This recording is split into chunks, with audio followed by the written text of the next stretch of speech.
his name. Amen. Amen. Thanks, Kevin. Yeah, turn off your cell phone. Oh, one other comment about videotaping. So we are videotaping this today and tomorrow.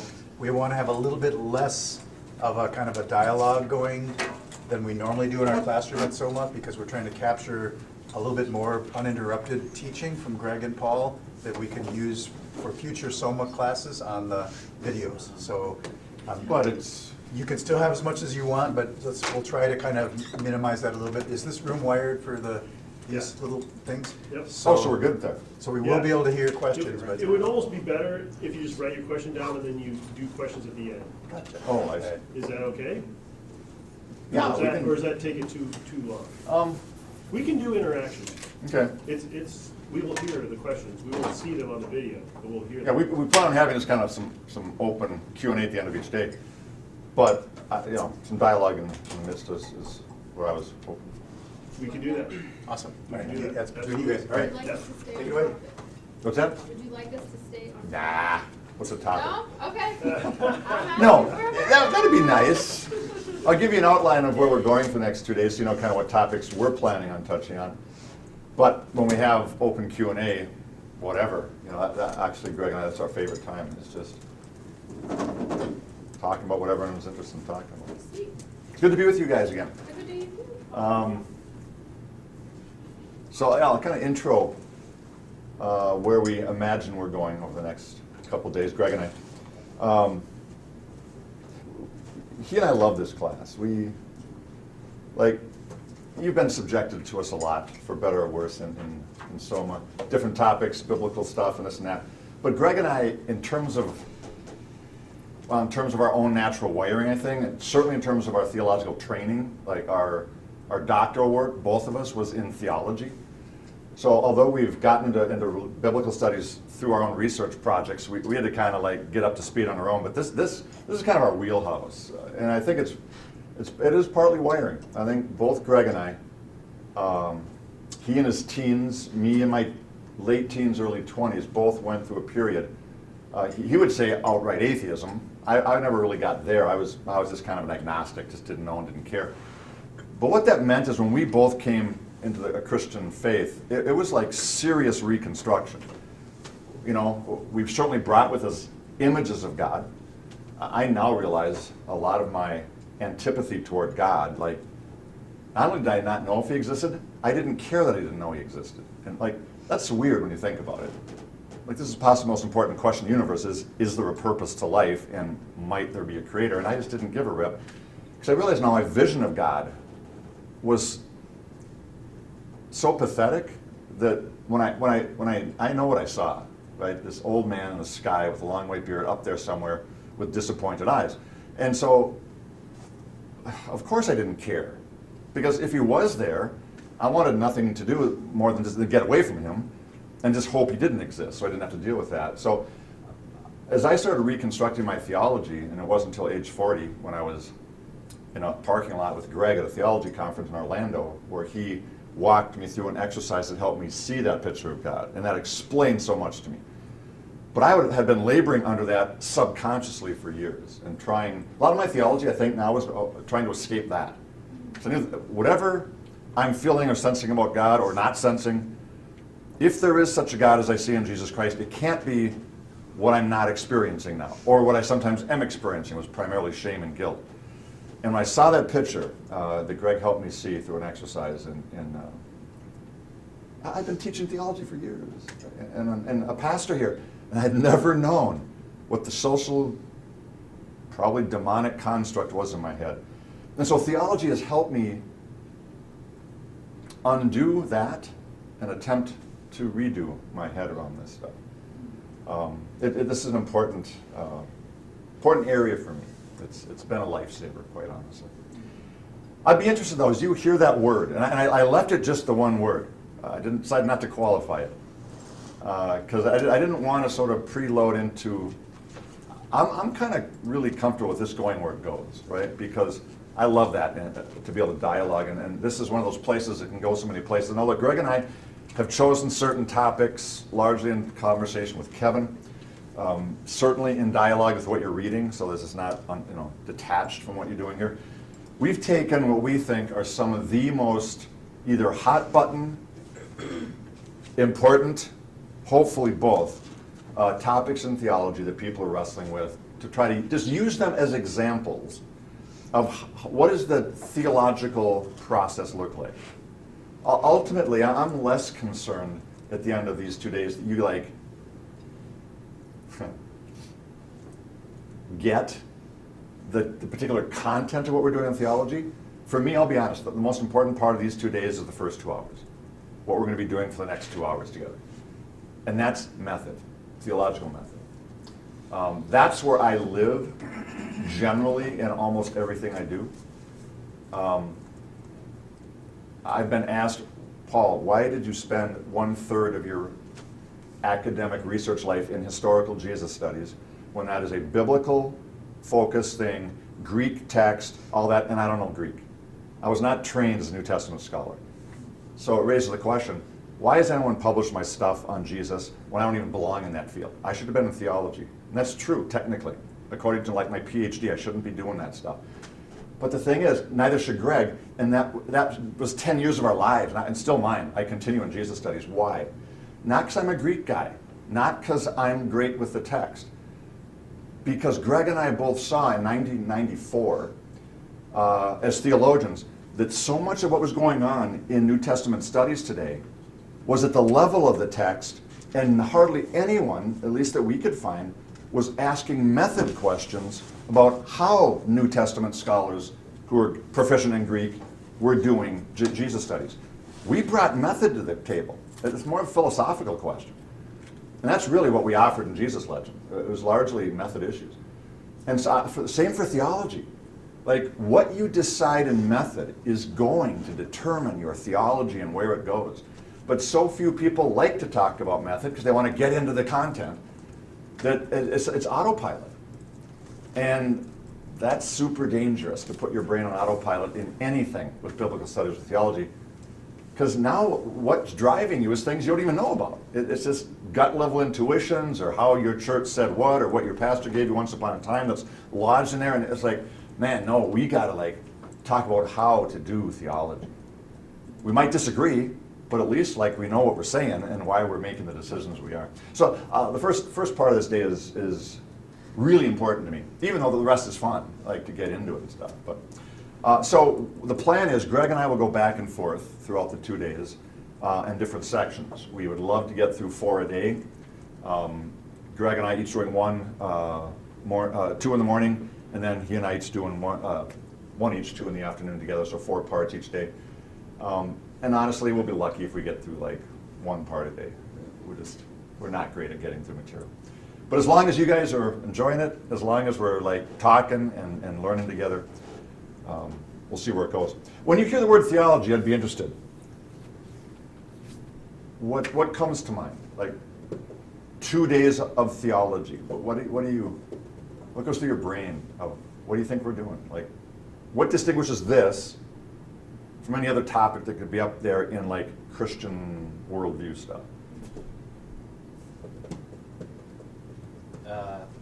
My initial thought is it's going to be delving into, like, I want to say, the deeper plateaus of what we understand, and perhaps more accurately what we don't. Okay, I like that. That's definitely part of what we'll be doing. Deeper plateaus of sort of Christian worldview stuff, what we understand, and being like cognizant of what we don't. For me, humility plays a huge role in this. Like, it has to, or I'm not doing well. And so that what we don't know is a huge part of why I sense a call to humility in this. That's really helpful to think about that piece. Yeah, good. Theology, other ideas that come to mind. What do you expect to do if we're doing theology, or not expect to do? I expect to hear about how other people have thought about the same thing. All right. And how they formed beliefs on them. Okay. Other folks, other perspectives. I'll be honest, in the history of theology, like 2,000 years of theology, that has not been a common thing that happens in theology, right? Why do you think not? What, as a theologian, and you're my students, at least for 2 days here, why would it be to my advantage not to share with you the range of perspectives that have been thought about a particular topic through Christian history? Job security. Doesn't hurt, right? Yeah, job security. And what might motivate me to think, job security would say, don't tell them about all the other ideas, tell them about my ideas. Well, because, I mean, the way I see it, like, a big part of theology is, like, how does, like, what we see in scripture stuff, how does it play out in our world? Like, how do we apply it to our lives today? Okay. And so it's like, if it's a lot of, like, if it's part of, like, your interpretation of scripture, I mean, no one wants their interpretation of scripture to be wrong. Okay. True. Why would I be up here having a theology in my head that I believe is true, otherwise I wouldn't be up here, wanting you to know the truth because I care and love about you? Why would I confuse you by telling you a bunch of other theological perspectives that I know aren't true so that you get confused, so you have maybe walk away at the end of the day actually maybe being persuaded by something else I share? Like, how is that to our advantage, folks? Please tell me you know why that's to our advantage. It's intellectual honesty. Presenting only one option along a path gives people very little freedom. Absolutely. And yet, let's just say it, because this is true. Through most of Christian history, that has been how theology is done. Theology primarily has been done either in a tightly bound denominational church setting or a tightly bound denominational seminary setting that feeds particular churches. And it's always been, we tell you our theology, right? That's why you're at this seminary or this school, like you're part of us, which means you're not part of them. We have the truth, they don't. They're fine people, or heretics, but the point is they don't have the truth. Well, how do I know I got the truth? Well, because I know God, and I pray, and I've read the Bible, and I studied it, and I have the truth. Like, God doesn't mislead his people. In other words, most of theology for 2,000 years has been indoctrination. And maybe it's because Greg and I both came out of a place of not believing in God. Maybe that's why. I don't know. But both of us have always been really uncomfortable with indoctrination. One, because it was done to us at certain periods. And we had to unlearn stuff that we now disbelieve. Why didn't people tell us? There were other perspectives by what? By godly, intelligent, Bible-believing, decent people. Like, as soon as you level that playing field and go, everything I'm going to tell you today, so I want to say this, everything I'm going to tell you today, other godly, Bible-believing, Jesus-loving people, if they were here, would tell you something different. There you go, it's on the table. Now, see, that raises the question, so why should you listen to me? I don't know. Seriously, I don't know. I mean, other than, this is what it means to be human. Let's just be honest. We're finite creatures with limited epistemology capacity, and we're all trying to seek God, and a bunch of us doing this together have found different answers. If that doesn't humble us, I don't know what does. And then it makes me, I thought it's right. Like, God is opposed to the proud but gives grace to the humble. Like that's the whole deal, folks. Coming with a humble heart, a mind that knows I'm finite and touched by noetic effects of the fall, like my mind has even been touched by sin, limitations. And as you and I come and do this humbly together, I trust that God shows up. But then, you know what? I guess I got to trust that God shows up across town in another context like this with some folks who don't believe quite like I do, and I still believe God shows up. And I guess I'll have to wait till heaven to figure out why it is that the Holy Spirit just doesn't sort of coercively break in on all of us and go, here's the deal, folks, and just give us like God's edition of Bart's Church Dogmatics, all X number of volumes. That would have been nice, but maybe it wouldn't have. Right? As a theologian, I wish God would have done that instead of giving me 66 books that are mostly narrative. But then I think, wait, he's God and I'm not. What does this mean? Well, what it means is, actually, our worldviews are primarily narratological, He's given me a narrative that can catch me up into the way my brain actually orients. And if he gave me church dogmatics not by Karl Barth, but by Jesus Christ, I would never have to work through with other brothers and sisters who disagree with me on what the narrative means, the tough stuff of listening and learning and being corrected and maybe correcting others, and us actually doing this with humility. Like, we've had to either do this with characterological growth or not. And it's like, in some ways, it was brilliant what God did. Super frustrating compared to what I initially wish he would have done as a theologian. But then I think, what he's done, what he's left us with, and what we are left to do theologically will demand both deep, intentional study, but also profound awareness of our limits and humility. And that coming together, conviction and humility, which is what exactly I see in Jesus' life, is what we have an opportunity to do together in theology. That's why I'm excited about this. Every time I've taught any theology class, I have not gone away from that class without me, my theological worldview, which I imagine is sort of like a spider's web. I will talk about the web of theology a bit today. And all that means is that all my beliefs that I have are like this intricate spider's web like thing. Like this connect, and you don't realize that this little web here, the decision you make there, like divine foreknowledge, how does that work? You don't realize when you're thinking just about that, what that web connects to and what that is an anchor thread to down here with salvation.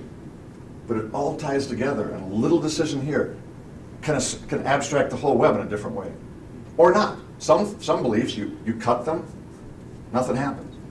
Other beliefs are anchor threads. You cut them and your whole worldview's gone. Some are sort of mid-level, where you cut them and a section of your web is now in the wind, and you have some serious reconstruction to do, but you still have a basis to do it. And that's just, as Quine, the philosopher, said, our brain, our thought life is like a web of belief. And we're going to start messing with the web today. I don't think I've ever taught a theology class at Bethel, which is a required course for sophomores, where I've not had at least one student, usually more, end up in my office sometime during the semester going, "You're ruining my faith," which is not what a theologian wants to hear. I remember literally the second theology class I ever taught there, a young guy, who the first day of class, as we were going in the room, like, "What's your dreams for life?" He says, "I'm going to be a missionary. I always wanted to be a missionary." 6 weeks into my class, he's in my office going, "You made me an atheist." Seriously, like, I don't believe in God anymore because of what you did to me in the last 6 weeks. Which was hard to hear. But I strongly had suspicion that it wasn't me who made him an atheist. It's that I had forced some tough questions he had never asked before, or put it this way, he had asked them deep inside, but had never allowed himself to admit he's asking them, let alone what the answers might be. And this guy, his name's Joel, that was 1996, we're still friends. We met twice a week for 2 straight years, reconstructing his theology. For 6 months, I had to ask him not to pray. So anytime I've ever done this for somebody, do not talk to God anymore. We promised that. He finally said, yeah. And the reason I asked that is because the God he was talking to was not God. It was a face of Satan. And we had to detox him from that. He eventually went to seminary, and he's this amazing guy now who has a beautiful picture of Jesus. But man, sometimes we have to seriously deconstruct before we can reconstruct. So let's jump into it. That's my spiel for why I think this is worth doing. I was in a setting very much like this. How many of you are there? 10 now? Yeah. Okay. So there's probably 20 in this class I was in. It's a little seminary in town. It's across, so it's in White Bear. A little seminary called the Masters Institute. Lutheran Charismatic Seminary, and Greg and I have taught there for years. I was in this class. It was their first theology class, seminary. And it was a 2-day intensive, much like this. And they had been together, this was their 4th class. I think they had a Romans class, a preaching class, and something on spiritual disciplines. This was the first theology class. And like about here, I just introduced the topic, I'm going to jump in, and all of a sudden a hand goes up from the back. Kid I recognized, he'd been at Bethel earlier. And he goes, Dr. Eddie, in which I quickly corrected him, no, it'd be Paul. Paul, I got to ask you a question. Why do we have to do this? It's not like super encouraging in the first few moments here, your class. And I go, what do you mean, why do we have to do what? He goes, theology. He goes, I'll be honest. He goes, I'm speaking for more than myself here. We all kind of had this conversation around the lunch table yesterday. We're all nervous about this class. We love the Bible. That's been great in Romans. The preaching thing was good. But we are really nervous what's going to happen over the next 2 days. Here's why, he said.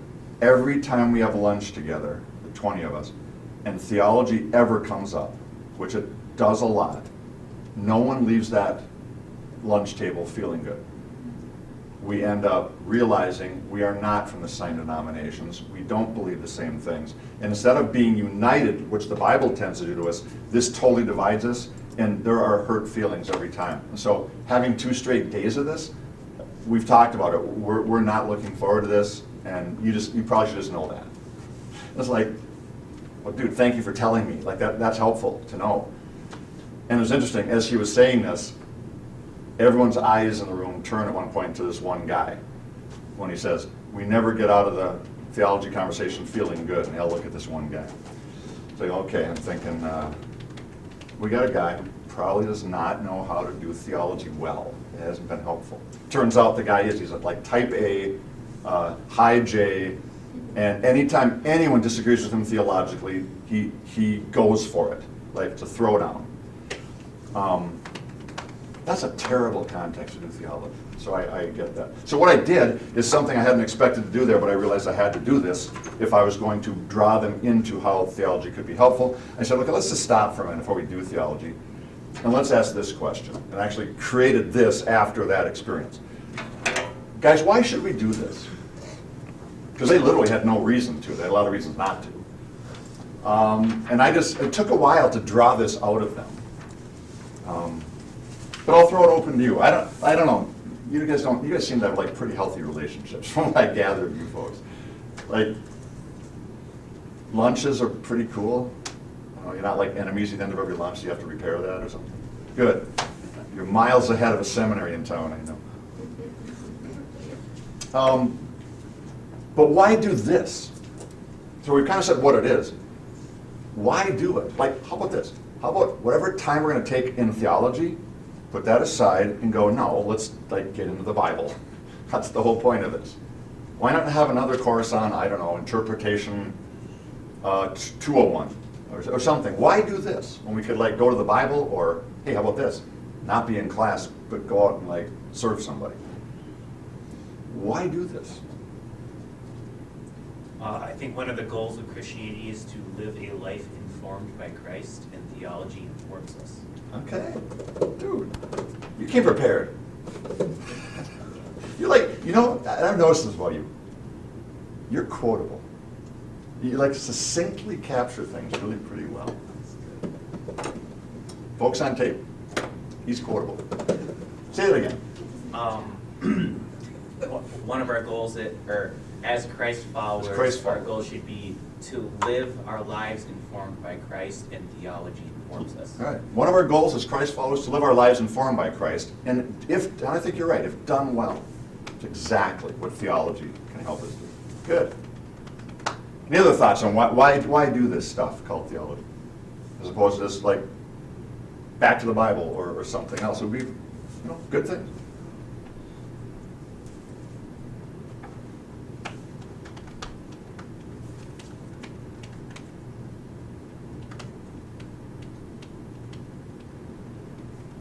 Anyone else? I think about working with teenagers and kids. Okay. And they ask big questions. Yes, they do. And oftentimes, I'm like, that's a great question. Let's wonder about that together. And really, I'm like, I don't know.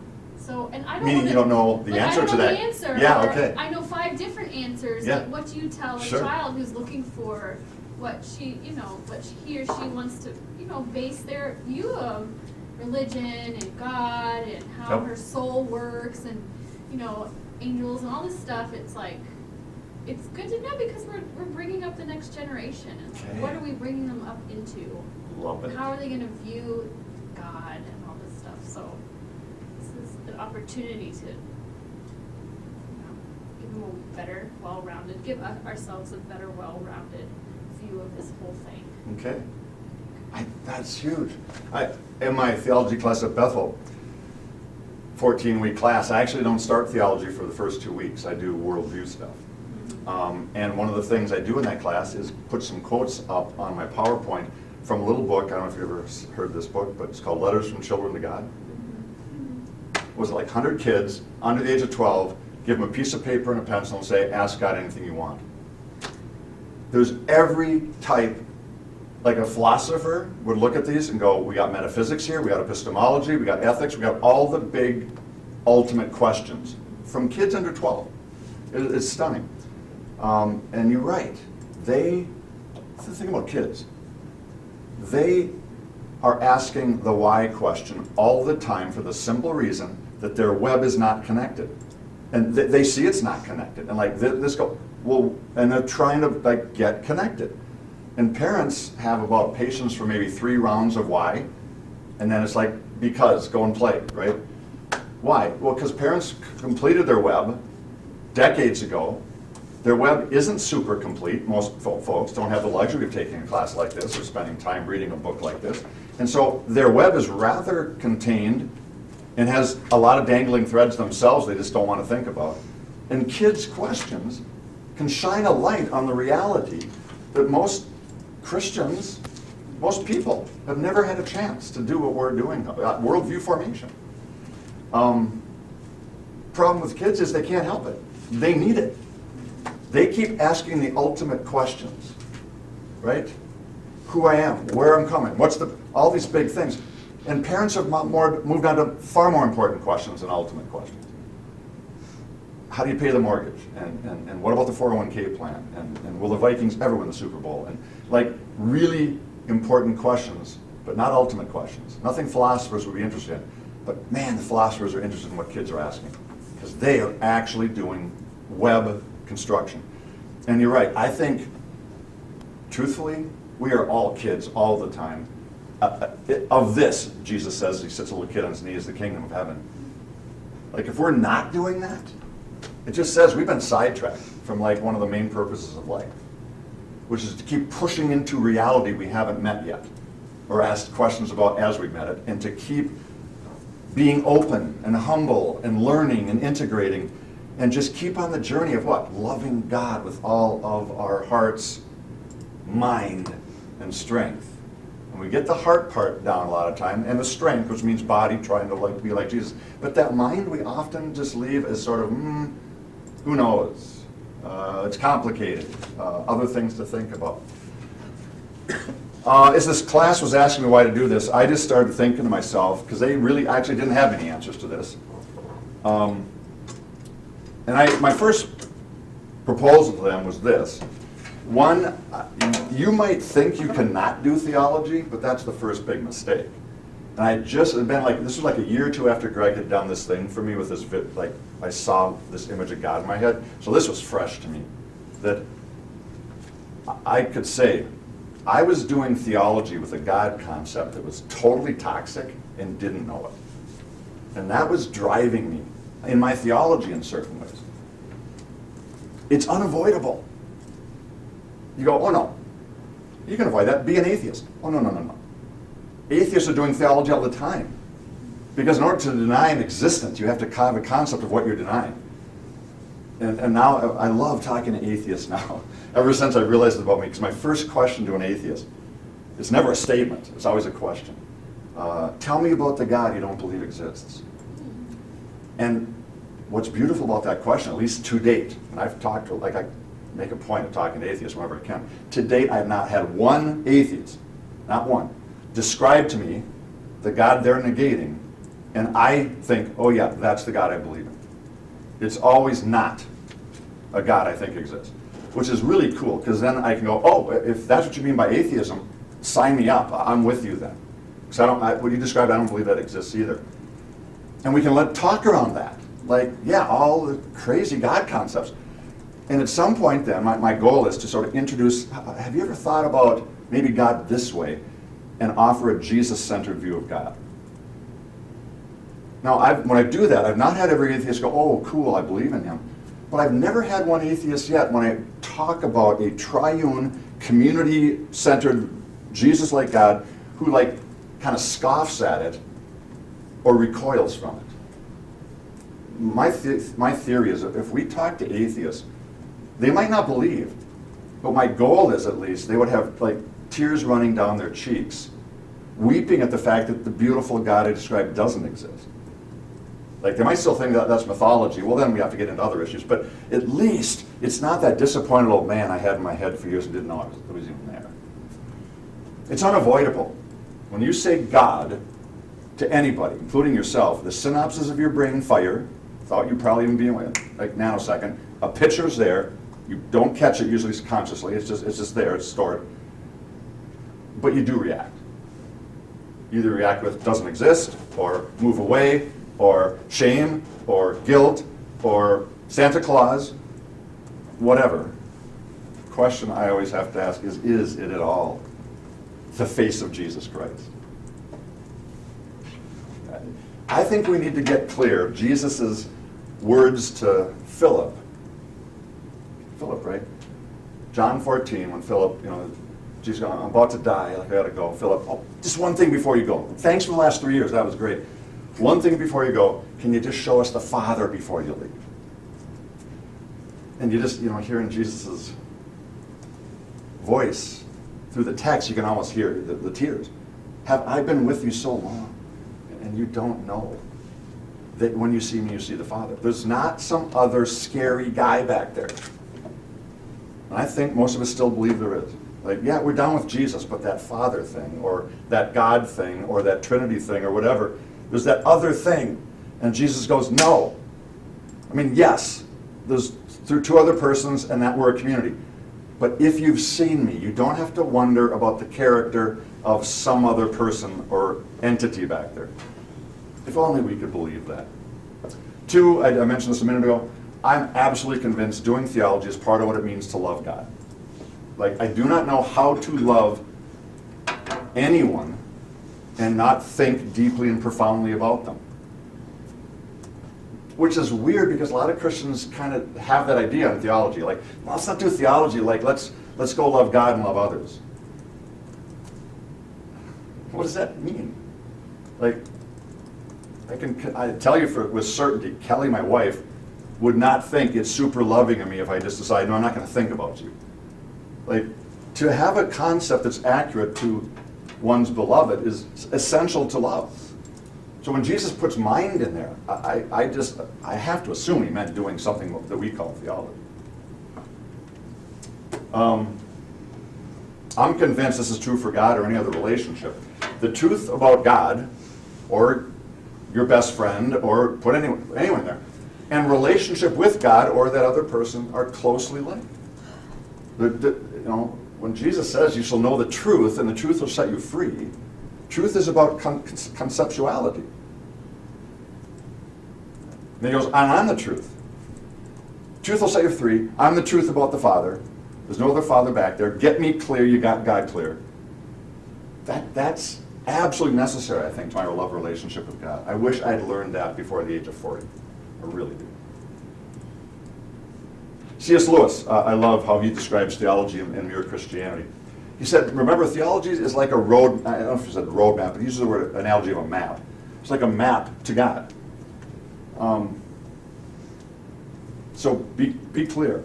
Theology is never God.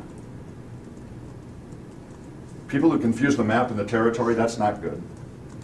But on the other hand, to think I'm going to get to a particular territory and I don't have a map, that's less likely. I've seen both extremes here. I've seen people trying to get to God with no map, like theology, it's dry and boring and people argue, just give me God. Oh, good luck. Which God? Paul says there's lots of gods and lots of lords out there. Like, which God? On the other hand, I have met, and I've been tempted to. It's hard when you're in your PhD program, for example, and like it's one paper after another. I got to the point, I think, somewhere in the midst of my PhD program, where I almost let theology become my God. Like, I was willing to trade the territory for the map. Man, that's deadly. So there's a balance here. But it's important. I bring this up because I'm convinced this matters. I think theology is an important dimension of spiritual warfare.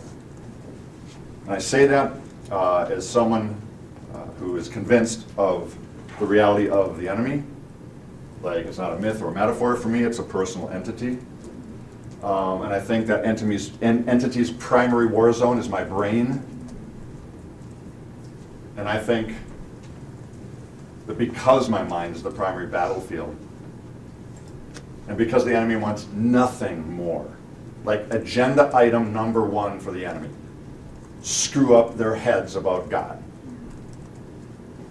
then theology becomes seriously a primary way of waging war against the lies of the enemy, right? I mean, I think we have the enemy's three-part strategy that he uses on all of us, given to us in Genesis 3. It's right there.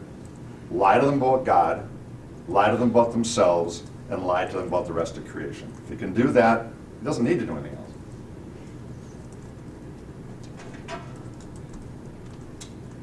else. 1 Peter says, always be ready to answer this question. Why do you guys believe what you believe about this Jesus stuff? Theology is super helpful here, right? Whether it's kids asking you, whether it's your brother or sister asking you because they've just been through a really horrendous moment of the problem of evil. A million times we find ourselves like someone going, what about? And this exercise we're doing is one way of blessing other people as we... It's apologetics, right? But apologetics is always, I think, person-centered. Not formulaic, not I'll run through my arguments with you, but listening, hearing with God's heart for them, and then just helping them with their web. We all need help with our web. And here's this, where's Kevin? Kevin, I don't know if I ever told you this. So when this happened to me in the seminary a few years ago, I'm like, we don't want to do this because of what it does to us. I had already had those 4 reasons I proposed to my Bethel students, like why do theology?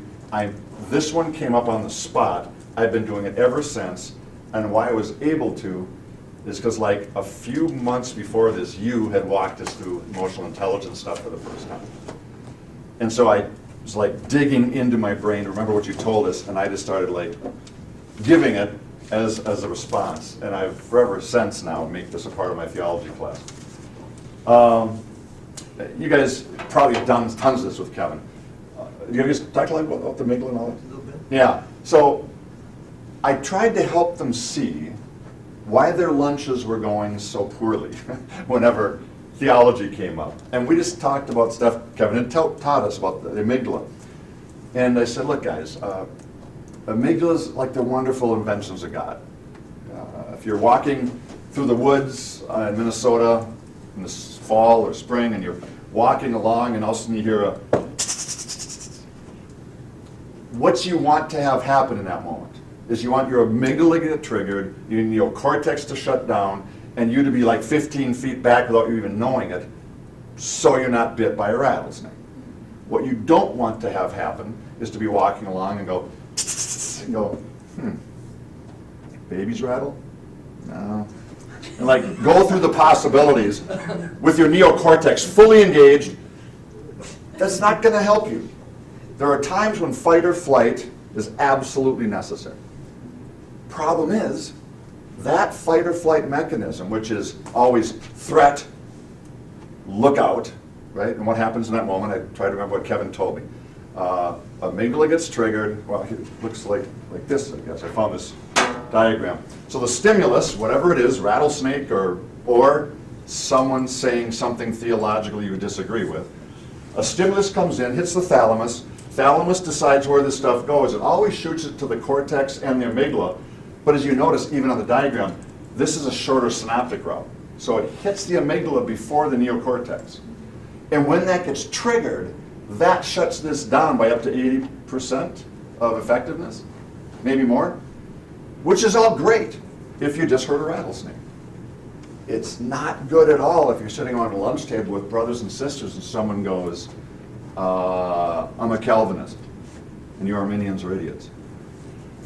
Or whatever.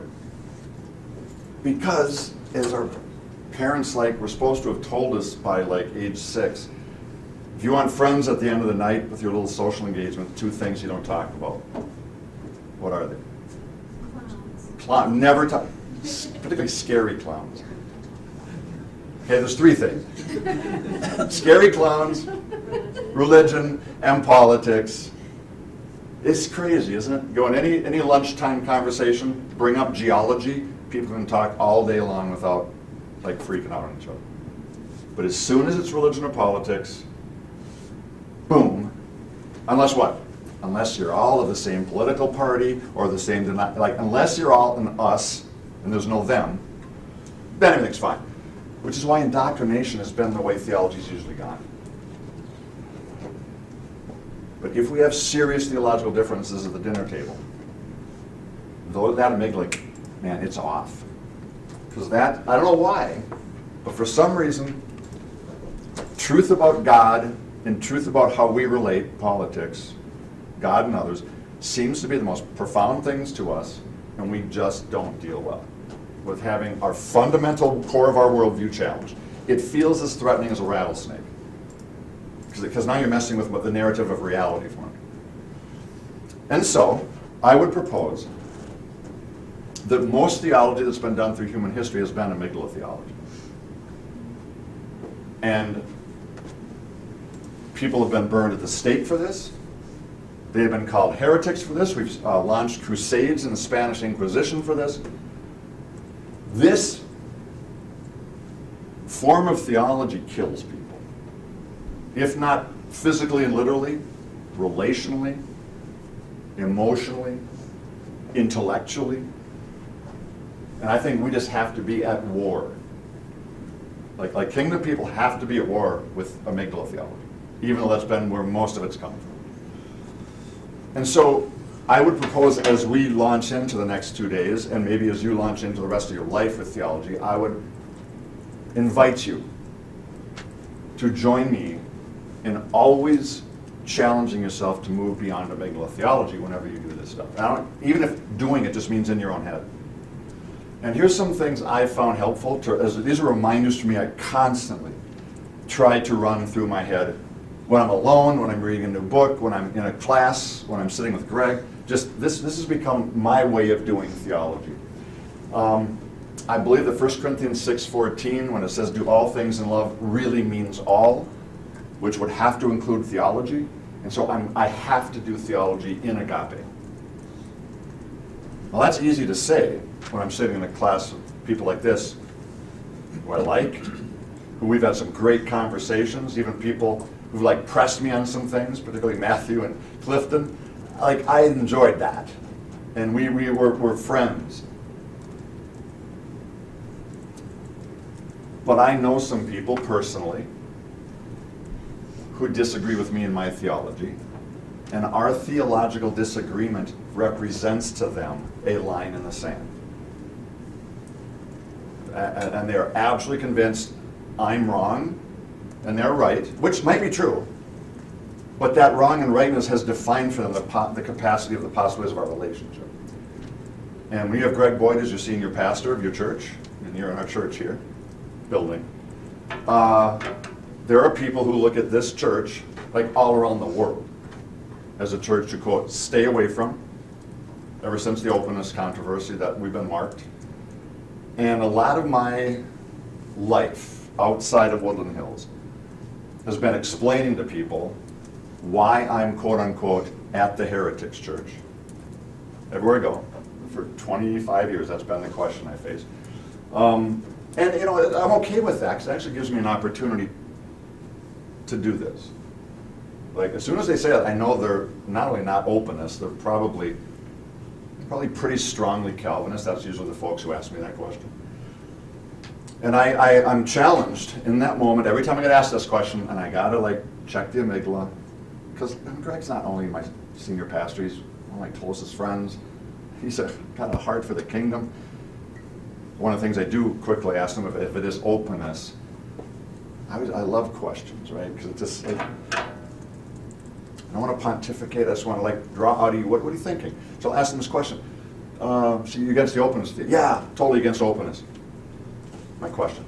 Can you describe for me Greg's view that you think is really wrong on openness? How many times do you think I've had someone be able to describe to me Greg's view? Seriously. Not one in 25 years. Half the time it's, well, they'll tell me, he denies omniscience. Really. At that point, I know they've never read Greg if they say that. I asked them, have you ever read God of the Possible? Or maybe the essay in our Divine Foreknowledge 4 Views? Oh, no, my pastor says I can never read that stuff. Oh, okay. So you're articulating the theology that you're calling heresy, that you've never read and don't know, but you've got it secondhand from somebody. I guess. Do you know that what you described, Greg would absolutely call what you just said a heresy? Greg thinks denying omniscience is not good. But he does it. So this kind of thing. But it's made me realize, loving my enemies, I have to particularize in that moment. I have to love my theological enemy, or at least the person that thinks I'm their enemy, theologically. And if I don't love them, man, I can slice and dice at that moment, right? These are usually just people in the pew. Like, listen, it's happened to me in Barnes & Noble, just down the road. A woman who, I'm in the bookstore, and I see she's got Greg's book in her hand. First time she picked it up, I think she like crossed herself before she did it. So, have you read that book? Like, no, I would never read this book. She put it back on the shelf. Oh, really? What? I just had this conversation.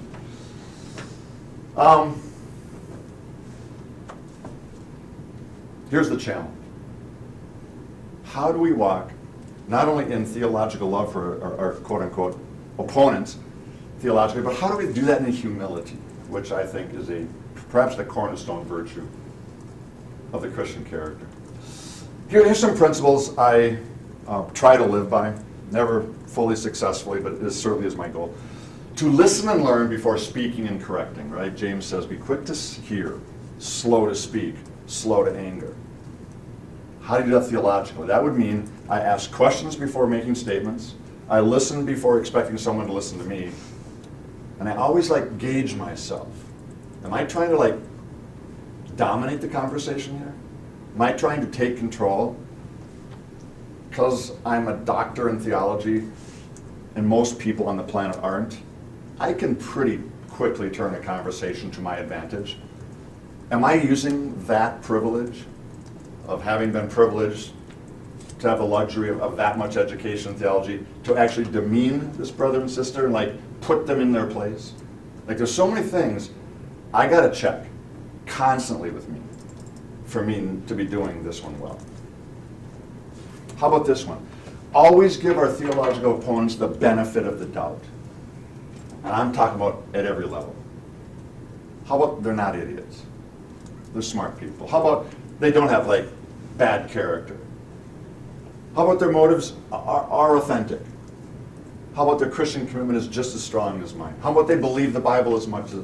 How about a million things that I could choose to tell a story in my head to myself about them that makes me their defense attorney, not their prosecuting attorney in that moment? Because if I don't do that, my amygdala will take over. I will assume the worst. I'll make myself the hero in my own story and them the villain. And we'll be back to the 2,000 years of not so great theology.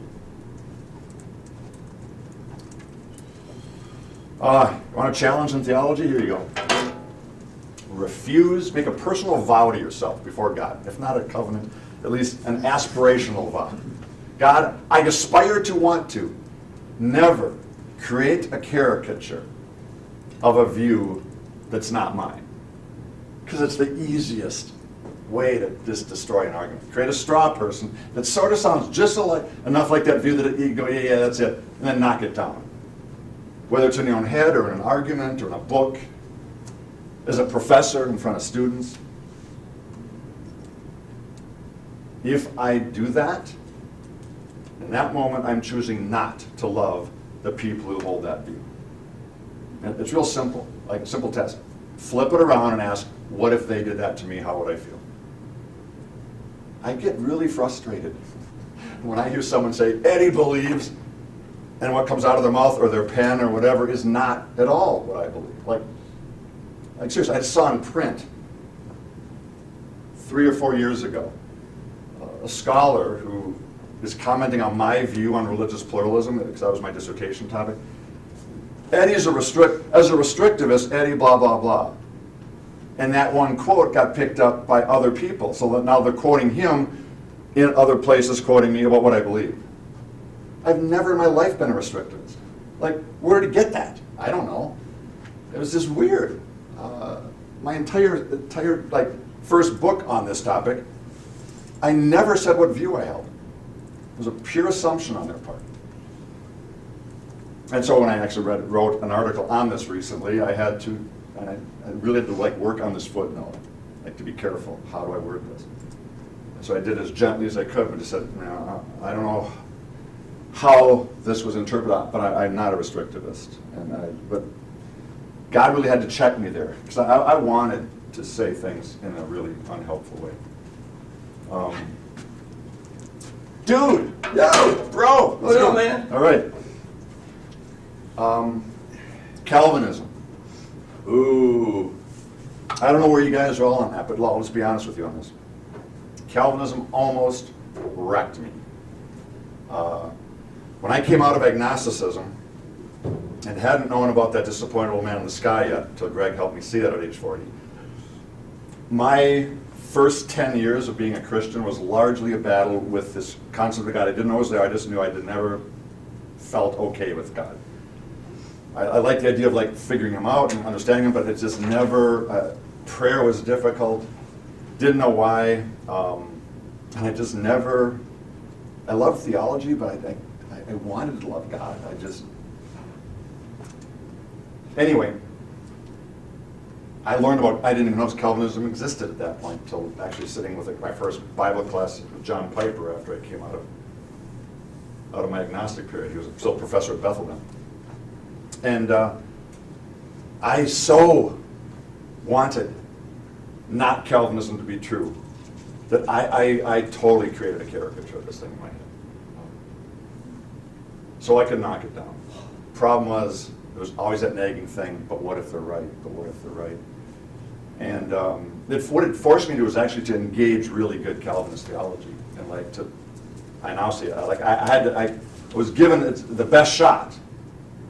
And then had to deal with that. But look, this takes work. Because to not do a caricature, you've got to do this. You've got to know the other position you're talking about as accurately as the people who hold it and be able to articulate it as persuasively as they do in order not to end up doing caricatures of it. And that takes theological work.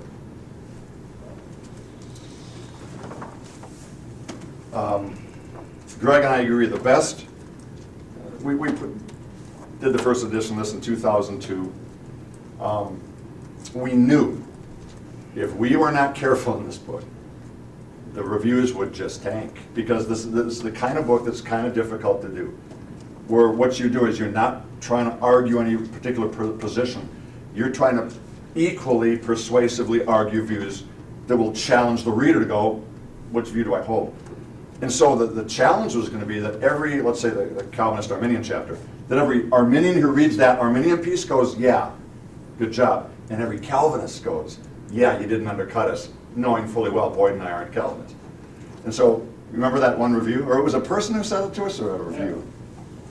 I've had 2 people say that to me. Okay. Calvinists. How can you argue it so persuasively and not believe it? Yeah. What are you, an idiot? Touche, man. That was the best review we ever got was, how can you guys not be Calvinists when you argued it so well? It's like, I don't know, but look, we tried to do this. We tried not to caricature the views we don't hold. For me, it was out of love. It was like a call of the gospel, not to do that. It also didn't hurt in book sales, I'll admit that. Here's one. In the midst of every theological debate, regularly remind yourself, they could be right and I could be wrong. Hard to believe, but it's true. And remember, this is one Greg has really helped me with, because he just hammers this for us at Woodland all the time. Get all of our life and worth and value from Christ alone, which would mean not from our theological correctness. Helpful to remember that Satan's a better theologian than all of us put together, in terms of just sheer metaphysical understanding. He was in the throne room of God for a while. He knows and can parse the Trinity far better than us. James reminds us, even the demons believe. They probably have a really robust theology. Doesn't help the relationship with God.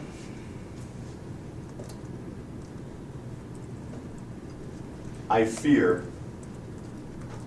would fear, in any theological controversy, that I happen to be right theologically and absolutely wrong at the level of agape towards God and his person at the moment. Not good, right? Little child on the knee, doesn't even know what the Trinity is, of this is the kingdom of heaven. Not because they can parse the Trinity, but because they can have a basic default setting of trust in Jesus and a basic gentleness of spirit, and that's ultimately where we need to be, I think, theologically. This is helpful to know. Different people need different levels of theology. I don't know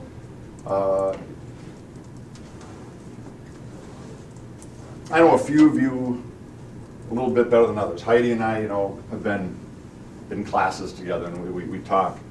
I've had a chance to talk with Matt and Clifton several times, and my sense is about you two guys is you guys are wired for theology. It probably matters to you in a different way than most Christians. You're just there. That's part of who you are. But most Christians, and this is fine, most Christians, look, how many drive a car? How many are car mechanics? Really? Dude, we got to keep in touch after you leave. I need a good mechanic. I have no idea how to fix a car. Greg's even worse than me. That's not true. Dude. I at least knew that you had What happened when we had a this? spare tire in your truck. You couldn't even. Oh, don't, hey. Didn't know how to put it on. It was hilarious. Your amygdala's triggered. You're the one person that I know superior to it. I'm working on my neopart now. Anyway, Greg and I together don't have enough car mechanic knowledge to do much, except we did together change one flat tire. I changed it. Whatever. I was praying for you. But look, that's because that's not our calling in life. I don't need a car mechanic. I need to know a car mechanic.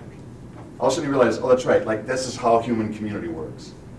If I had to know PhD level of everything, I would never survive. We need each other. Some people, by calling and vocation, need more theology.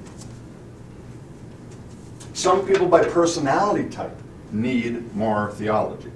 You will not be okay in your own head if you don't have that. Some people, by life experience, you're not particularly called to this, you're not particularly wired for it, but something serious blows up in your life and you're going, what's up with God? Okay, problem of evil, you just need more theology. I was just talking with a young woman at Bethel yesterday.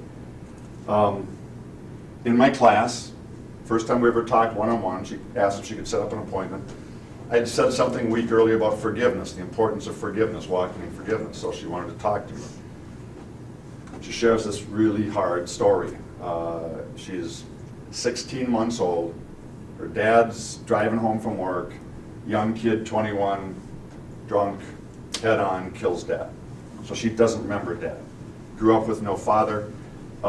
It's coming near the 20th anniversary right now. Hard. She goes, it's been a hard time the whole time, but certain moments are really hard. She goes, and I do not know how to forgive this kid. She goes, I've never met the kid, but I carry this wound all the time, every day, and what does forgiveness look like in this moment? I said to her, look, we can talk about that, that's an important question. I said, but I got another question. I wonder what you've done with God about this for 20 years. She goes, oh, I don't even. She goes, I don't know what to do about that. She goes, most people have told me stuff like, well, you know, God is a reason for everything. It's like, oh, that's what I was afraid of. You've been getting sympathy card cliche answers probably your whole life as your theological data on this. I said, we can totally talk about how you'd forgive this young man if you'd ever want to. I'd love to talk to you about where might God have been in that. And I'm actually giving her a copy of Blame, Is God to Blame? Because I'm certain her life experience has left her needing to do theology and not having the resources, and therefore probably taking her not great places on this stuff. So suffice to say, I think all of us need to discern what level of theology are we called to because of one or more of these factors, and then press into that. But that's it then. Not all of us are called to be theologians. Because if you're being a theologian when you're not called, then the body's missing something. We need you to be doing what you're called to. And there's people like Greg and I who do believe we're called primarily to this, and we hope we can be resources to the body, but it's all about a body thing. So there you go. Kind of an introduction to why I think this stuff is so important, what the balance is in terms of, yes, conviction. Like, I have seriously strong beliefs about some stuff, but how do I hold those humbly? And humans find that intersection really hard to live at, because it seems like both logically and existentially, if I really believe something strongly, how can I be humble about that? Because humility means, oh, I don't know. And I propose, no, it doesn't mean that. What I see in Jesus is someone who totally knows what they believe about a lot of things, but has this humble walk before the Father and others, and he shows us that conviction and humility are not antithetical to each other. Yes, there can be a tension there for sure, but finding a balance of theological humility, I think, is absolutely essential. Any thoughts before we jump into kind of the how do we do this sort of thing? Where we've come so far. I think it's interesting. It said, get all your own life value worth from Christ, from your whatever. And then you said from fear before correcting. Oh wait, that's not what it was. Oh. Correcting? Oh yeah, listen and learn before speaking and correcting. And correcting. Yeah. All the while knowing that what is correct is up to debate still. Absolutely. Even in that, Absolutely. you know? Might I be correcting someone who in fact is right and they need to correct me, right? Yeah. And yet we're so prone to want to do that. I know. Like, no, you're wrong. Why? Well, because I see it this way, you know. Part of why I say, like, if you actually lead with listening and learning, not speaking and correcting, what you might find is you end up not correcting. You might end up asking probing questions. You might say, actually, I see it this way. You might speak. But in the end, maybe neither person corrects because you're actually doing theology together and you realize you hit impasses sometime. Yeah. So how do we do this? We need data, right? In a sense, theology, it is an ology. It's a study of something, right? So every study needs data, you might say, in order to progress. Theology, right? Theos, God, study of. So technically, the study of God. I suppose we should say there's a bunch of branches of theology. If you go to get a PhD, you walk in the door and pretty much within the first week, so they're asking you, so which area do you want to do? Are you New Testament, Old Testament? Are you biblical theology? Are you historical theology? If so, which era? Patristics, medieval, modern? If you're not history, you go, no, I'm systematics, which was I was. Okay, systematics, good. What area of systematics are you going to focus your dissertation on? Is it going to be Revelation? Is it going to be Martyrology? We'll talk about those in a minute. You go, nah, it's not systematics, it's philosophical theology. Oh, okay. what branch of philosophy you can intersect with theology. A good friend of mine, Jim Bilby, did analytic philosophical theology. So you brought the tools of analytic philosophy to the question of religious experience. How do we think philosophically, epistemologically about religious experience, not scientific experience? Interesting area. I got another good friend who said, none of those. I'm a practical theology guy. It's like an entire area of study about putting this into practice in actual ministry context. So there's all these branches of theology. Honestly, what we're more or less doing today is probably tipping towards systematic theology, but if you're doing it with Greg and I, we can't help ourselves. We bring a lot of philosophical theology in on that. Certainly you got to draw from history, or you're missing 2,000 years of older brothers and sisters and what they've said. So I think every time you're doing theology, if you're doing it well, you're drawing from a bunch of branches. The Bible's at work, but it's not just exegesis, right? What's the difference between exegesis and theology? In exegesis, Bible is one of the sources. It's not the only source. So the source question becomes really important here. And you start thinking, if you just ask yourself, what are the sources of your theology to date?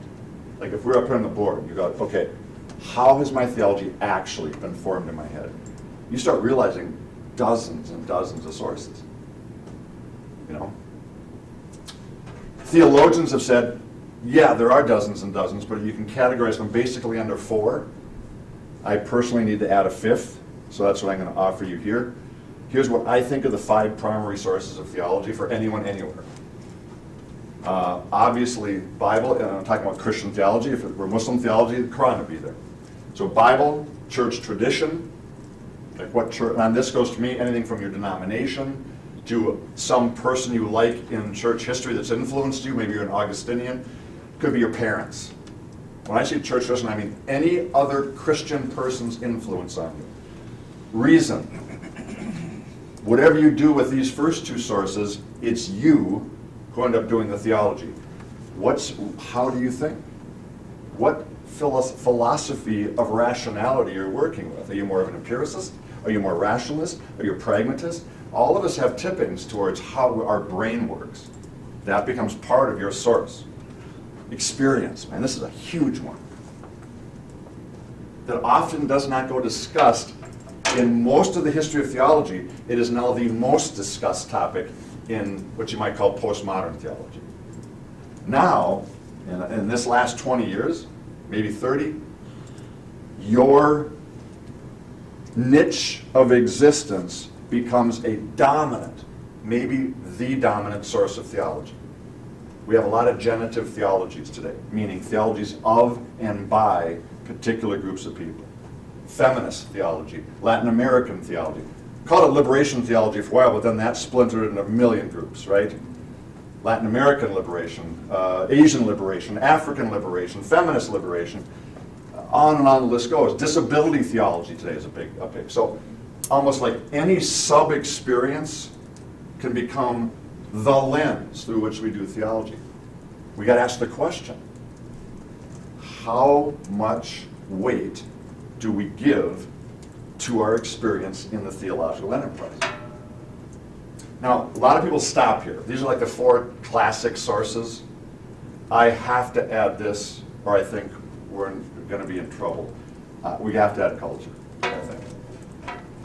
Both in terms of being honest about what's influencing us, and also being wary of what's subconsciously influencing us we're not even aware of.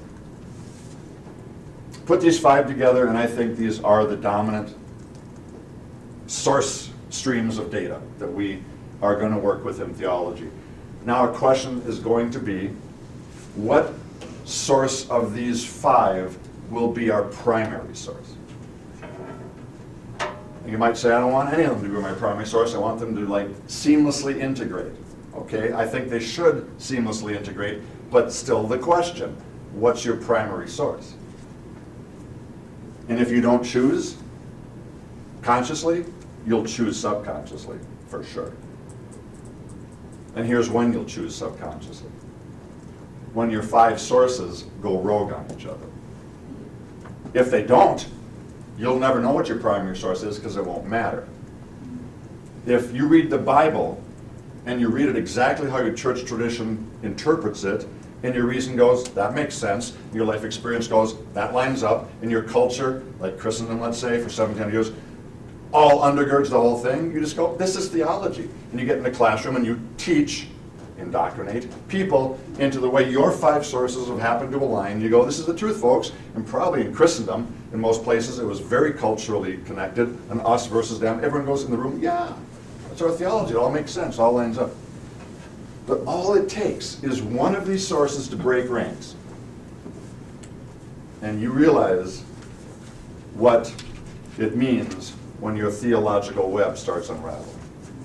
It might just be a little unravel with a couple of dangling threads. You just go, whatever. But it could be an anchor thread that breaks.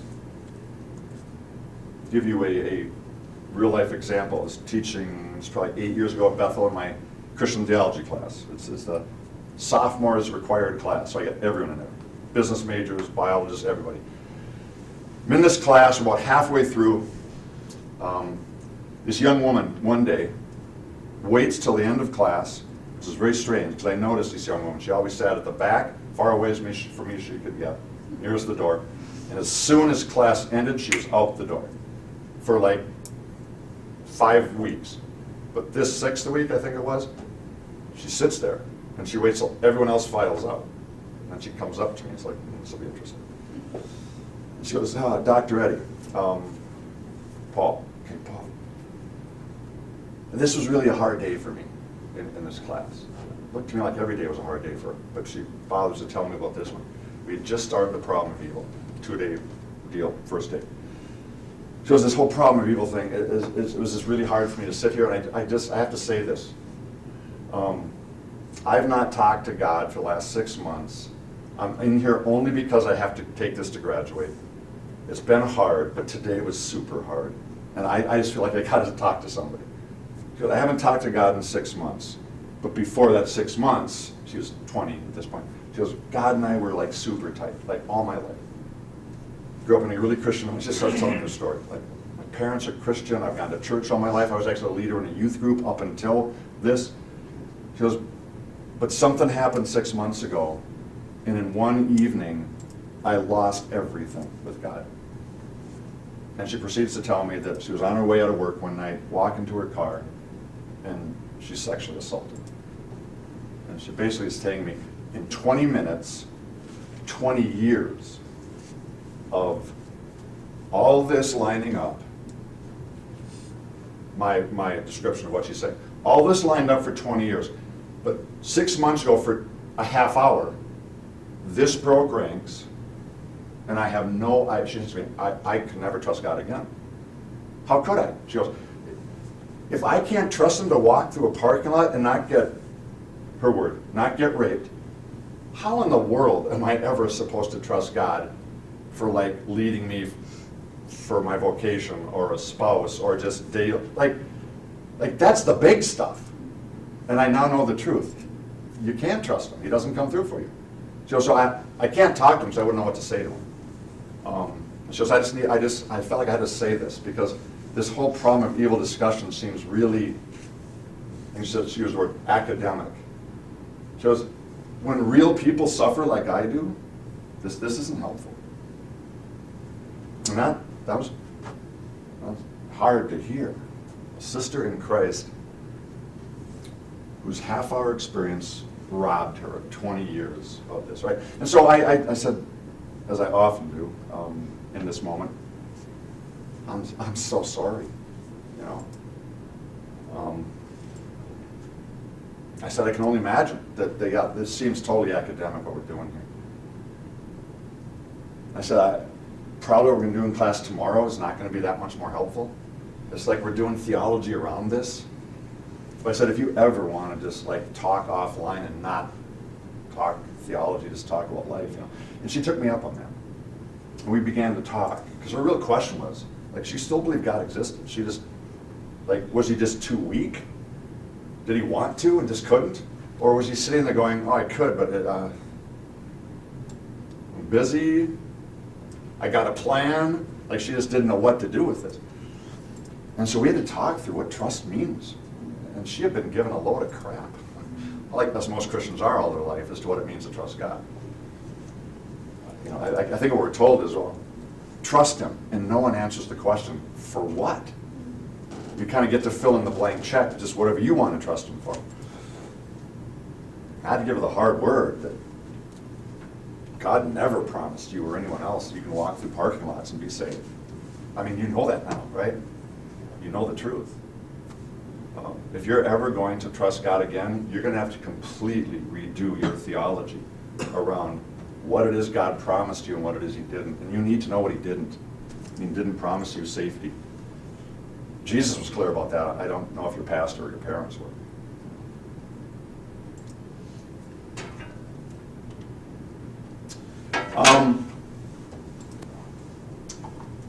As I see the theological landscape out there these days, things have changed in the last, well, they've been changing, honestly, for the last 300 years. But I think we can see it in a pretty profound, clear way in the last, I don't know, generation. Where you used to say, so what type of theology do you do? And the answer would come out like Lutheran or Baptist or Anabaptist, like it'd be some denomination or something. You still get that, but that is less and less meaningful compared to the two categories I'm going to offer to you now. I think these are the two dominant categories more than denomination now. In fact, what you'll find is many denominations have this inner war with them where they go to one of these two types of theologies and their denomination isn't even linked together anymore. And of course, the two broad types are what we'll call, on one hand, conservative or traditional. And if kind of this is your orientation, what you mean by that, even though we're not always clear what we mean by the conservatives and the liberals or the traditionalists and the progressives, but here's what I think we mean in theology. What it means is when it comes to the sources, traditional or conservative people tend to tip towards Scripture and or church tradition as their primary go-to source.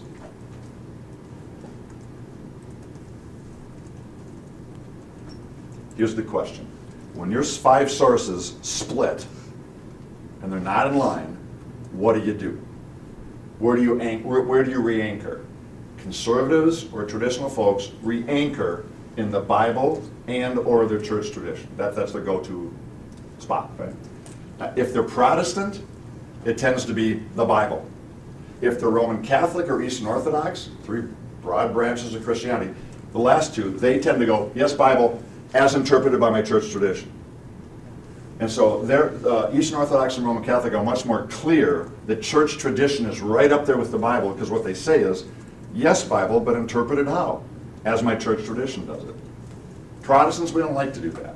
We like to pretend we're like Luther, standing up there going, oh, we have no tradition, just the Bible and reason. Let's be honest. Protestants do exactly what the Roman Catholics and Eastern Orthodox do, we just lie about it. Just the Bible, as interpreted by all the people I trust. Interpreted by C.S. Lewis, or John Calvin, or Jacob Arminius, or whatever. But we pretend that we're just doing, I don't know what we do. So funny, no? Cultural moments define what's allowed out of our mouths in certain tradition. If you tip conservative traditional, you tend to think this is your goal in theology. To get the biblical message very clear and to translate it into the cultural context that you are currently living in and make it applicable. For conservatives, theology is primarily a translation job. You take the worldview of Scripture, put it in language that you know in your culture, and you deliver it there to brothers and sisters, to non-believers, to make the Bible understandable. Makes sense, because your Bible's your go-to source. Downside of this? So this is my tradition. I come out of a conservative evangelical background, so I get this. Downside, let's be honest.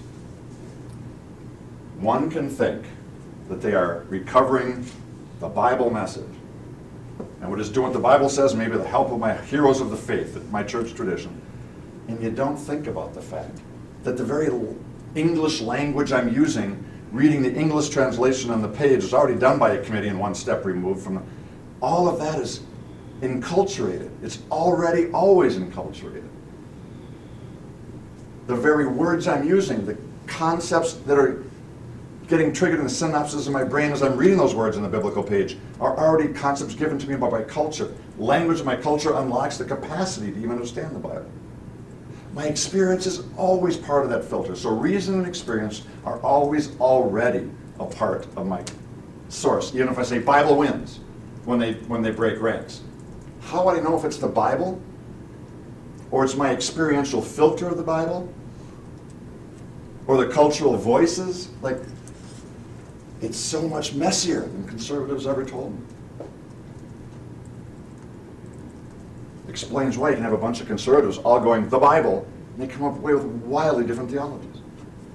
Because their reason and their experience and the subculture they come from are all very different, and that Bible ends up being translated in remarkably different ways. They're not aware of the cultural dimensions and their own personal proclivities in this. How about the other side, liberal, progressive sort of thing? Here, and ever since liberal theology started, we can say that Schleiermacher is kind of the father of modern liberal thought. Friedrich Schleiermacher. He was super clear. His job, he thought, was to take the Christian message and make it relevant, palatable, and attractive to his non-Christian culture. It was about being relevant to your culture, making Christianity still mean something. This is that his culture was 19th century Germany that was going more and more secular in terms of the academics. And he wanted to make Christianity relevant to secular academics.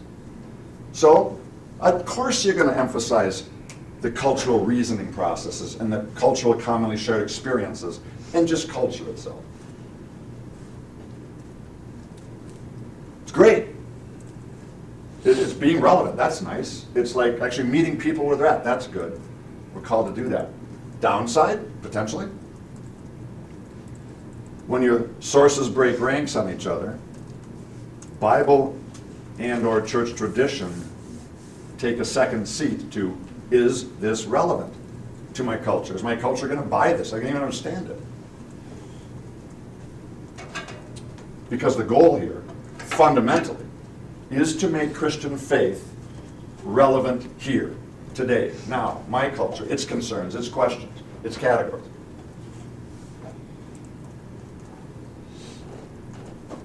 I usually bring this book as an example because it's such a wonderful example of this.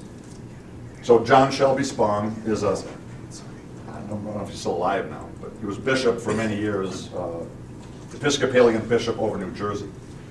And he's written many books. This is this one that I love the title of because it totally captures the liberal progressive impulse. Christianity must change or die. Those are the two options. It cannot stay the same.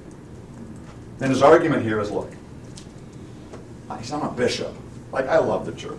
I'm a bishop over a bunch of Anglican priests, Episcopalian priests in New Jersey, but here's the deal, folks.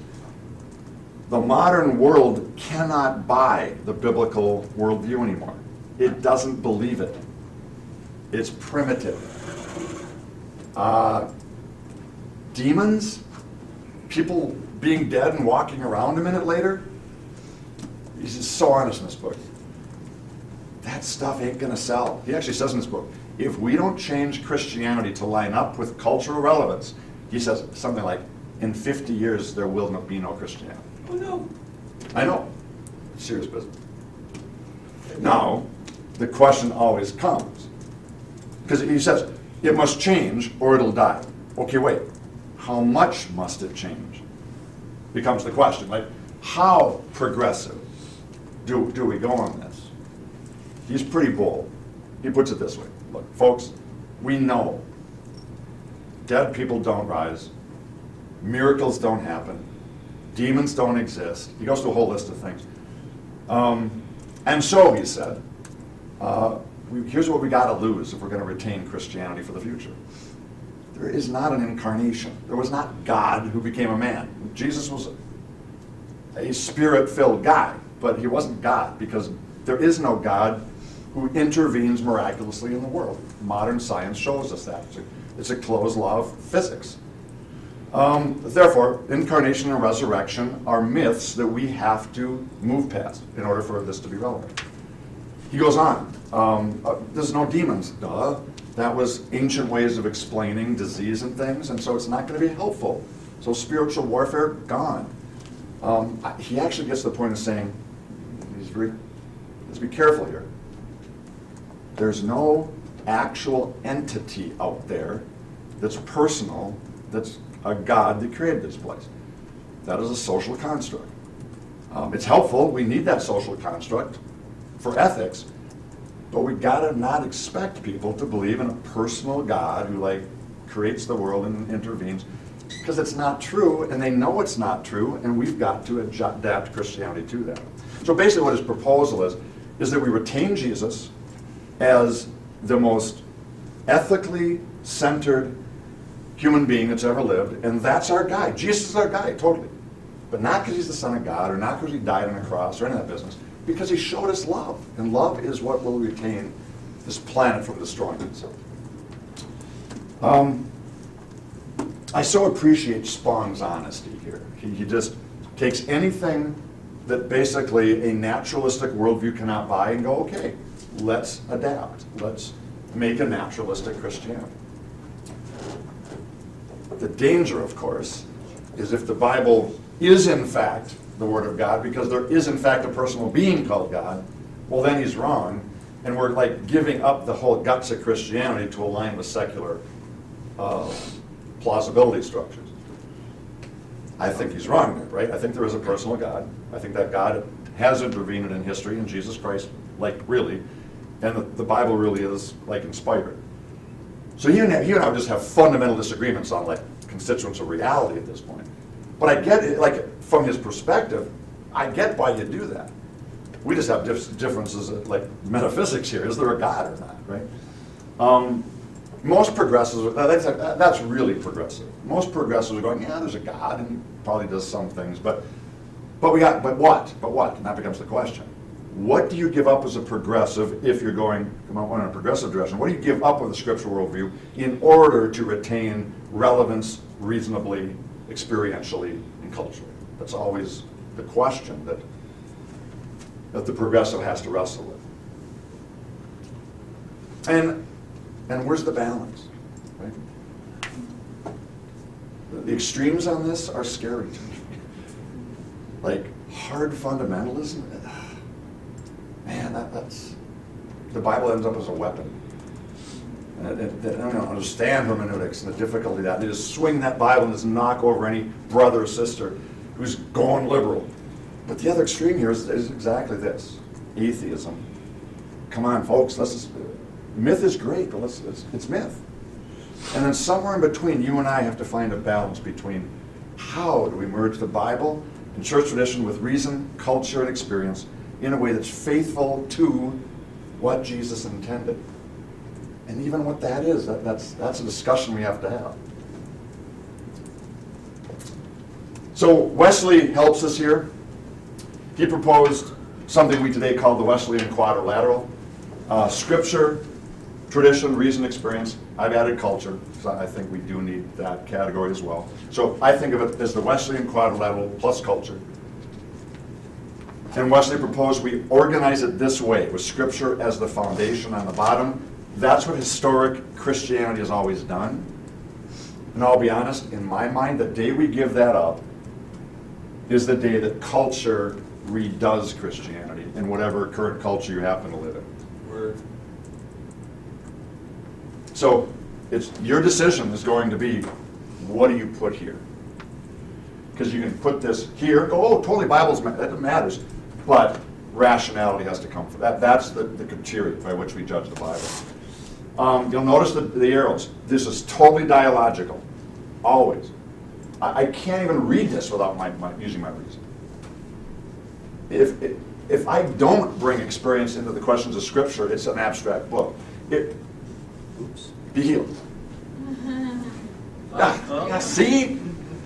God just wanted to show you there is a personal God who intervenes in the world. Wish Spawn was here to have seen that. Tradition. I might say I just read the Bible, but no, I don't. Like C.S. Lewis. He's the closest thing we have to a pope in evangelicalism. Greg's in my head all the time. Get out of my head. That's creepy. Like, I've been deeply influenced by people. That's my tradition. And that's always in dialogue with Scripture. So is culture. So it's all dialogical. It's all necessary.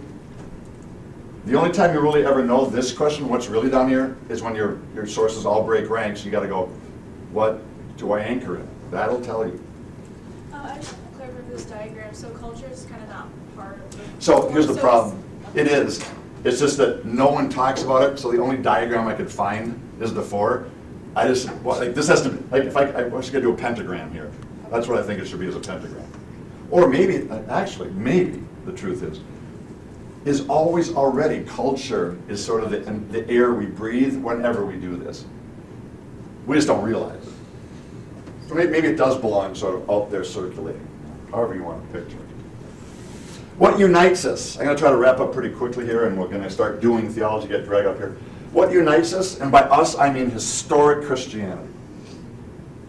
Here's where I don't use the word evangelical a lot today, because every time I do, I know people politicize that, and I don't mean politics, I mean theology. But here's what I think unites evangelicals. It also unites Roman Catholics, Eastern Orthodox, every denomination in terms of their historic side. Should be able to say this. What unites us is Jesus, the inspiration and authority of the Bible. Yep, we can have lots of debates on interpretation, for sure.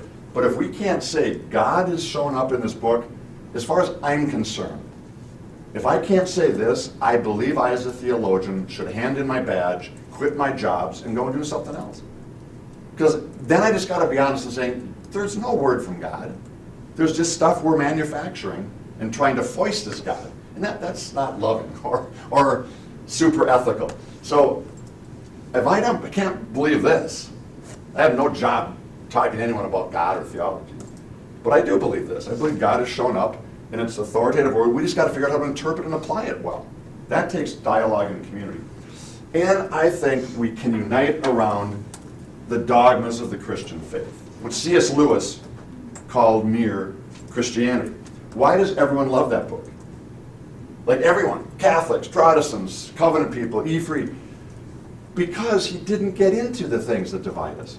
He said, I just want to talk about the basic narrative of the essence of Christianity. That's why everyone can get on board with Lewis, who's ever lived, unless like they're like Mormons or something who like just have a different worldview, like polytheism or something. It's just like he nailed the basics. Actually, we don't debate. There is a God, created the world, some fallenness happened, we need a Savior, it's Jesus, He came, somehow His life, death, resurrection, and ascension saved us. There's a thing called, like, this is the basics. But the basics are super important. Like, we don't argue about that. And interesting enough, I would propose that's the core. Everything we argue about is actually periphery. Like this. This is something, if you're around Woodland at all, you hear us say a lot when we get into theology. If Jesus is the center, and dogmas are set, like pillars of the faith stuff, basics, mere Christianity, then we have a really nice platform from which to explore in love, in humility, the things that actually divide Christians. Doctrines, we kind of define that as theories. Usually it's theories about dogmas, which you got to be careful then. Because you might think you're arguing about a dogma, but you're not. You're arguing about a theory about a dogma. How do you tell the difference? The thatness of the dogma is the dogma. The how, when, why, who, what, that's all theories about. As soon as you move from stating the belief to analyzing and articulating the elements, you're now doing doctrine. Very few people in Christian history, I only know of 2 groups, that have said, don't do baptism. Everyone else goes, oh yeah, that baptism is too as important. Dogma. When, what age, what mode, that's all doctrinal debates around the dogma of baptism. And or it's theological speculation, which is even farther out on this ring of things.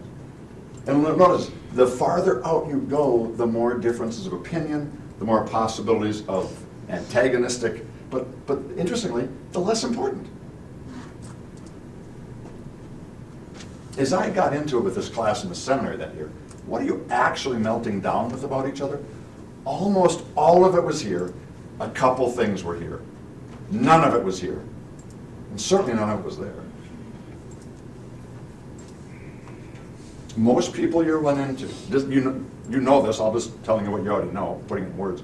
Most people, when they do theology, it's like they have a little box in their head of their theological beliefs. But they're all just in there. I believe this and that and this and that and that. And they have no sense of concentric importance, no sense of centeredness. It's just all these beliefs. So as soon as they find one belief they disagree with you, they go, you're wrong. And that becomes like worth dying for. And I propose to them, get that box out of your head and plot them on a concentric circle thing. And you'll find the things you argue about are almost always out. If they are in here, well, pay attention to that. If you're debating someone about dogma, okay, wake up now. Now, possibly one of you are not talking about the historic Christian faith. That's quite possible. When Joseph Smith said, there's millions of gods out there that used to be humans. Okay, that's a different worldview than monotheism, right? Sources of our disagreement, let's run through them. Disagreements about, this is like legitimate stuff. This happens. Here's where we can talk now. Disagreements about the Bible. How do you interpret it? What's the meaning of that text? What can be inferred from it? This is a huge debate point. Let's be honest. The Bible underdetermines many of our theological questions. Let's just say that. There's questions I have that I wish the Bible clarified that it just doesn't. And because I want it to, I try to force it to. Well, this verse means, or let's just say it's not clear. And if it's not clear, it must be okay it's not clear.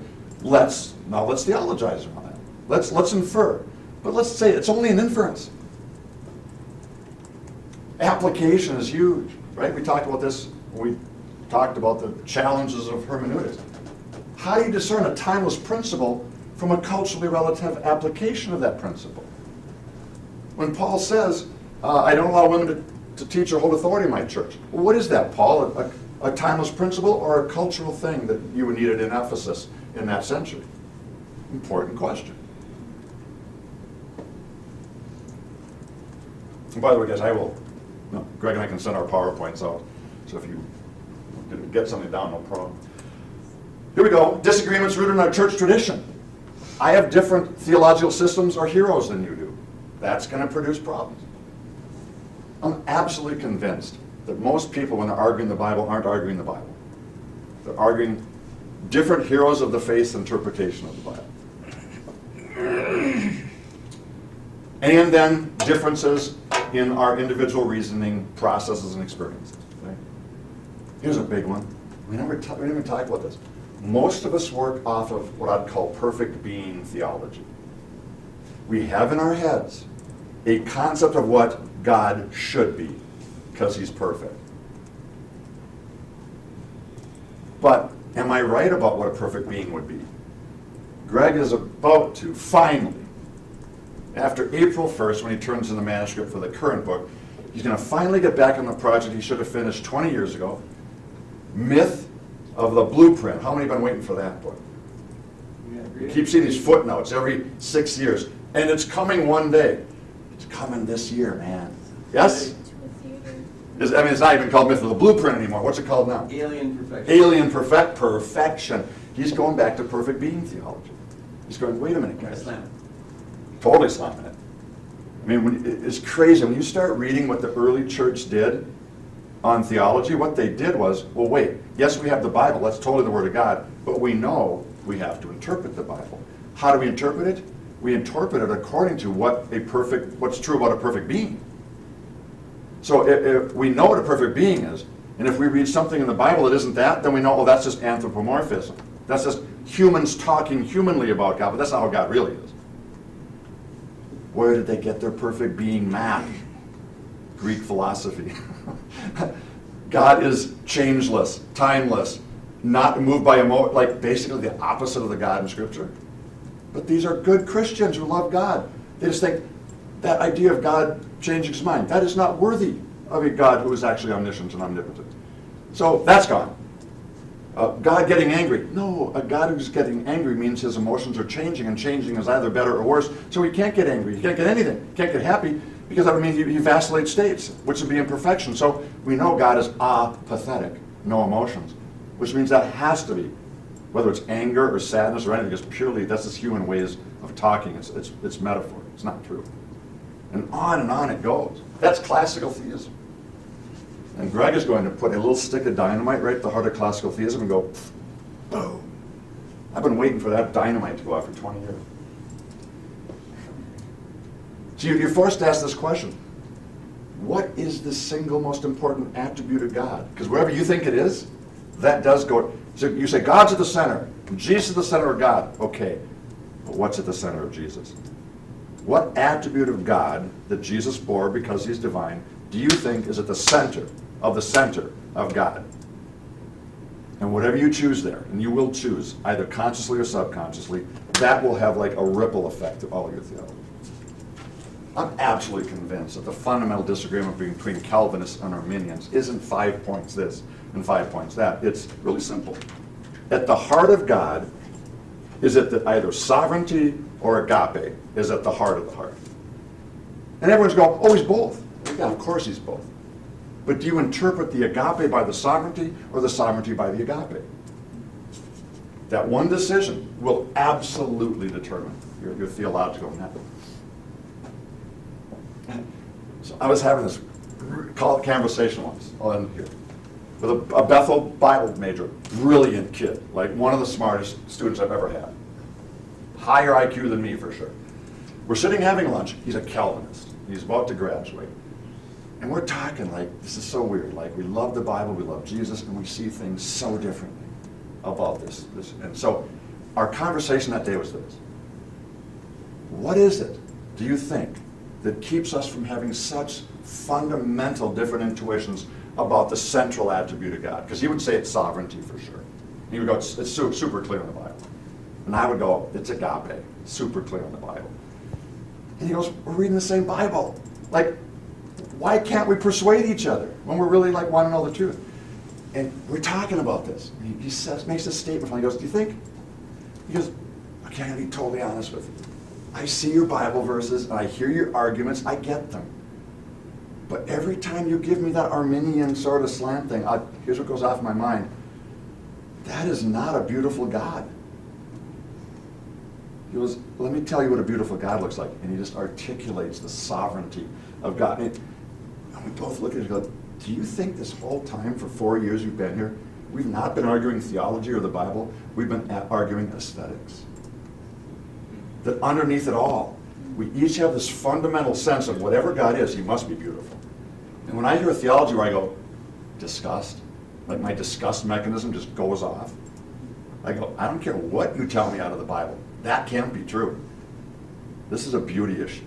Like, I wonder how much of our theology is driven by what we can imagine to be beautiful. It's a values. Exactly. It's a values question.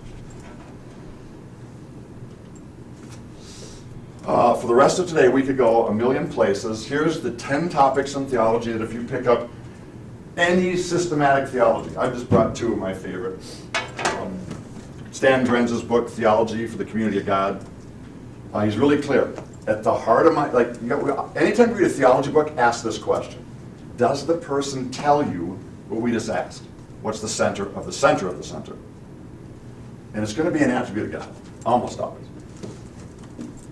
It might be something else. It might be experience. But usually it's an attribute of God. And Grenz just goes, I'm telling you what it is. It's community. And he runs his entire theology around the lens of community. Now you might go, Stan, why did you pick that? Just arbitrary? No, he says.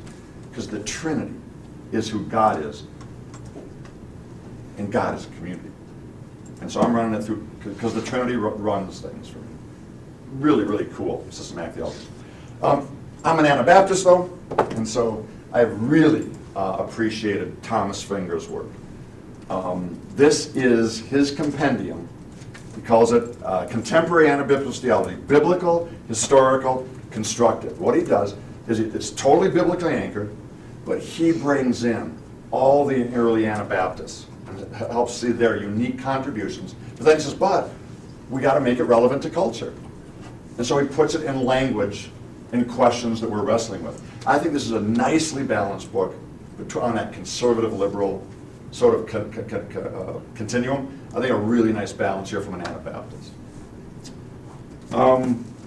But all these books, I don't care, and 50 others I could bring from my office, they all do the same thing. They run through the same 10 topics. Revelation, how do we learn anything about God? Okay, what do we learn? In parenthesis is the technical theological term. Creation, like God told us about himself. Here's what he told us. What he did is he created a world. We were like the capstone, the image of God. That went pretty bad. Like we're talking about like Genesis 1 and 2, Genesis 3. It's kind of a narrative here. Hamartiology is the study of sin, because basically these are the Greek terms for something, and then adhology. Jesus Christ comes as our Savior, Christology. Salvation, he saved us, soteriology. Holy Spirit comes and fills us, pneumatology. That creates the church, as you bring together the Spirit-filled community, that's ecclesiology. And at the end, he shows up and like wins in the end. There's eschatology. It's a narrative. It totally is. It's kind of like trying to get the biblical narrative down in sort of a theological terms, and then go, okay, with that narrative in place, let's do theology. So the rest of these 2 days are really us, you guys with Greg and I, going somewhere in these 10 topics and going, let's try to wrestle through some of the challenges and tensions, and what unites us? What are we going to probably have some debates around? And you know from Spectrum, what we're putting in here is some of the key debates. We start every chapter out the center, like the dogmas. We don't debate those. Here's the stuff we do debate, the bulk of this chapters. And we'll take a little break, and Greg will launch us into the first. We'll come back at what, 10 after, and Greg will do theology with us. Do you have any idea?